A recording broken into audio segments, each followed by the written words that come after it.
How do you clean your Norddampf Relic? Let's get into it, baby.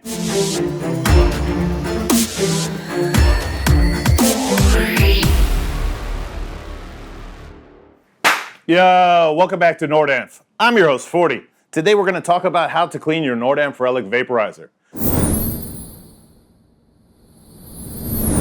You might be asking yourself, why should I clean my vaporizer? Let me give you an analogy. Imagine you're in the kitchen making yourself some food. You put all your food inside of a bowl. You eat, you return the bowl to the kitchen, but you do not wash it. The next day you do the same thing. Maybe the first day was cereal. The next day was mashed potatoes. And then the next day after that. Each time you're not cleaning that bowl. The residue from each time you use the bowl is left inside, building up on the side. Number one, it's going to change the flavor of your food. Number two, it's going to change the operating efficiency of that bowl because the side has residue and gunk, so you can't fit as much in there. It's changing its ability to do its job and so forth. The same is true for your vaporizer. If you do not regularly clean it, residue will build up, which will change the flavor, the efficiency of the vaporizer, and potentially even damage the vape over time.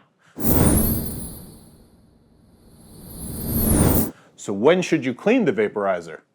Number one, after every use. Let's go to the other camera, right? Simply put, we'll turn the top of the vaporizer counterclockwise to open up and it'll expose the oven. You want to take the wire brush that came with the device and go ahead and drag it around the oven on the inside to go ahead and give it a quick clean, right? On the bottom of the mouthpiece is the filter. You're going to rub the wire brush over this filter to make sure you clean that as well. Simply, that's all you should do after every use. After a little bit of time, you've been using the device for maybe a month or 2 months, etc., you might go ahead and clean it a little extra, right? How do you do that? Number one, take a cotton swab. Let's go to the other camera.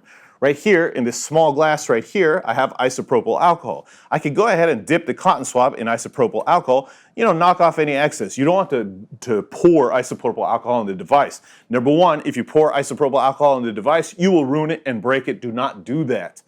But by dipping the cotton swab a little bit inside the isopropyl alcohol, we can come in the oven and go ahead and clean it like so. Again, let's go to this other camera. And just go ahead and clean inside. If it's dirty, I've cleaned the device recently, so it's very clean. But we'll go ahead and put this down. We'll look at the bottom of the screen right here. We could do the same thing. With the isopropyl, go ahead and wipe it around the screen, right?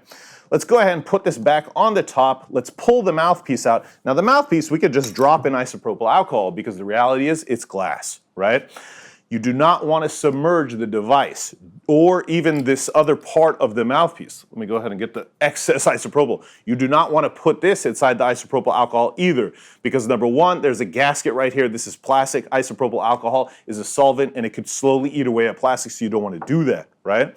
But the glass mouthpiece is no problem. In fact, when we take it out of the isopropyl alcohol, let's go to the other camera, you can take the wire brush and go on the inside like this, and you will make this look brand new no matter how much you used it if you do follow that, right? What's important to note is you should make sure that the isopropyl alcohol is fully dried before you use the device.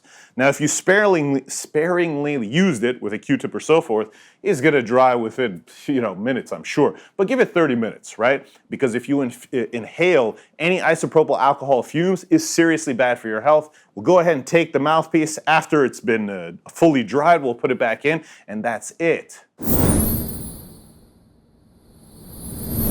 You're saying, but wait, what if after continued use, the filter or the screen on the bottom of this becomes bad? Let's go to the other camera and I'll show you.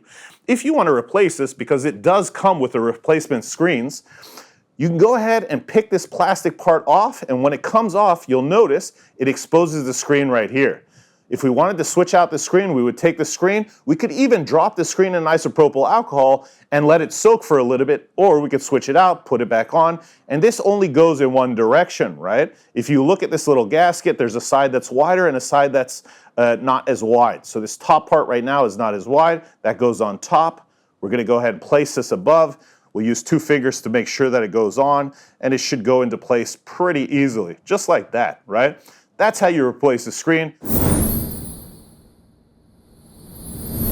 And really simply put, if you do these small things, you are going to keep your vaporizer running at tip-top efficiency. It's going to be running at its best flavor and so forth, and it's going to last you a very long time. Guys, gals, everybody, I hope you found this video useful. If you did, please like, share, subscribe. You know the deal, baby. Till next time, I'm out.